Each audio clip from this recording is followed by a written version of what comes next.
माननीय अधिष्ठाता महोदय, अरे कोई पक्षपात नहीं। वंदे मातरम पे चर्चा स्वीकार करके माननीय अध्यक्ष जी ने जो ऐतिहासिक काम किया है, इसका हम सभी लोग उनके प्रति आभार व्यक्त करते हैं, आभारी हैं। कुछ चीज़ें ऐसी हैं जो खुल के सामने आनी चाहिए।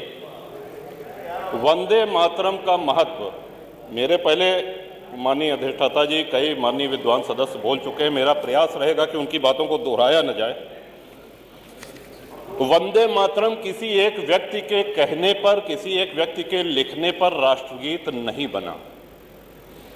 पूरी संविधान सभा ने यह निर्णय लिया कि वंदे मातरम राष्ट्रगीत होगा और जन गण मन ये राष्ट्रगान होगा।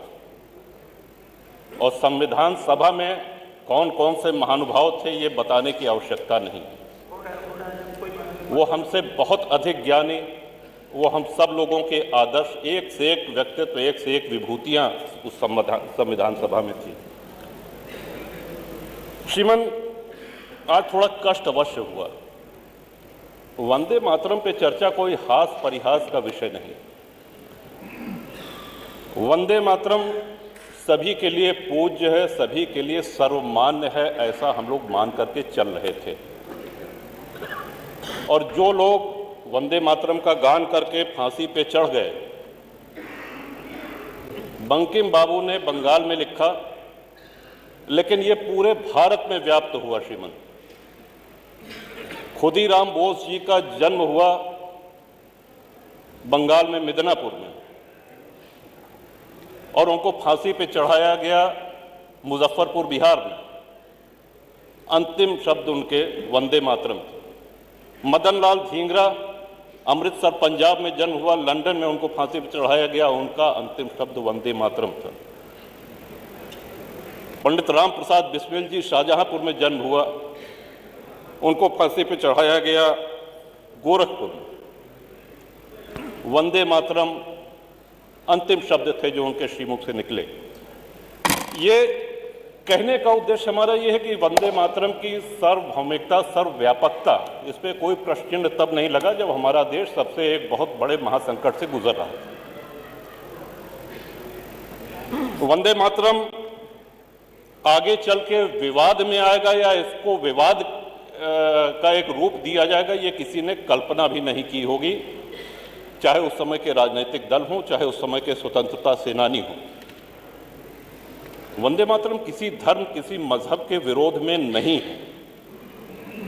और जैसा कि मैंने पहले ही निवेदन किया कि संविधान सभा ने इसको राष्ट्रीय गीत कहा है, हम सभी को वो सम्मान करना चाहिए। लेकिन इसी सदन में, अब अगर सदन की बात की जाए श्रीमान, तो पूरे भारत में जितने सदन, चाहे वो लोकसभा हो, चाहे राज्यसभा हो, चाहे उत्तर प्रदेश की विधानसभा हो, चाहे विधान परिषद हो, जब सत्र शुरू होता है, आरंभ होता है, तो वंदे मातरम के गान के साथ ही होता है। ये इसकी सर्वव्यापकता है। लेकिन क्या इसी सदन में कुछ ऐसे सदस्य नहीं हैं जो उस समय मौन रह जाते हैं? क्या ऐसे सदस्य नहीं हैं जो वंदे मातरम का गान होता है यहां न बैठ करके लॉबी में बैठे रहते हैं? सीसीटीवी में सब है, ये कोई काल्पनिक बातें नहीं। आज जो चर्चा हो रही है, वैदिक काल से श्रीमन हमने अपने राष्ट्र को मां माना है, मातृभूमि कहा है। विश्व में अनेक देश हैं, हर जगह देशभक्त हैं, वो अपने अपने राष्ट्र के प्रति, अपने देश के प्रति आस्था रखते हैं। लेकिन मां स्वरूप ये हम लोगों ने कहीं नहीं सुना कि जापान माता की जय, या ताइवान माता की जय, या अमेरिका माता की जय। ये भारत माता की जय, ये सिर्फ भारत में होता है, क्योंकि हमने आदिकाल से, अनादिकाल से मां का स्वरूप दिया और उसी मां ने हम सब लोगों का पालन पोषण भी किया। बंकिम बाबू के इस कालजयी रचना को पूरे भारत में स्वतंत्रता सेनानियों ने अपनाया, इतना लोकप्रिय हुआ, तब जाकर के इसको राष्ट्रगीत के रूप में संविधान सभा ने मान्यता दी। श्रीमान, एक और बात जो प्रश्न में छोड़ के जा रहा हूं, जो हमारी समझ में नहीं आ रहा है कि वंदे मातरम पे आपत्ति किसको है और क्यों है। एक और बात कही गई कि साहब दिल से गाना चाहिए, डंडा से नहीं। तो डंडा कोई नहीं चला रहा है, और दिल से गाना चाहिए, ये तो स्वाभाविक सी बात है कि आप अपने राष्ट्रगीत को दिल से नहीं गाएंगे तो क्या करेंगे। लेकिन ये उत्तर प्रदेश की विधानसभा के अंदर जो वार्ता होती है, जो शब्द बोले जाते हैं, जो भाषण होते हैं, ये पूरा प्रदेश ही नहीं पूरा देश देखता है। अब जब हम चुनाव लड़ने जाएंगे तो जो आदरणीय मतदाता हैं उनको भी ये ध्यान रखना होगा पूरे प्रदेश में कि कौन राष्ट्रगीत का गान करता है, कौन नहीं करता है, किसके मुंह पे ताला लग जाता है, कौन बैठा रह जाता है। ये सबसे महत्वपूर्ण बात है श्रीमान। आज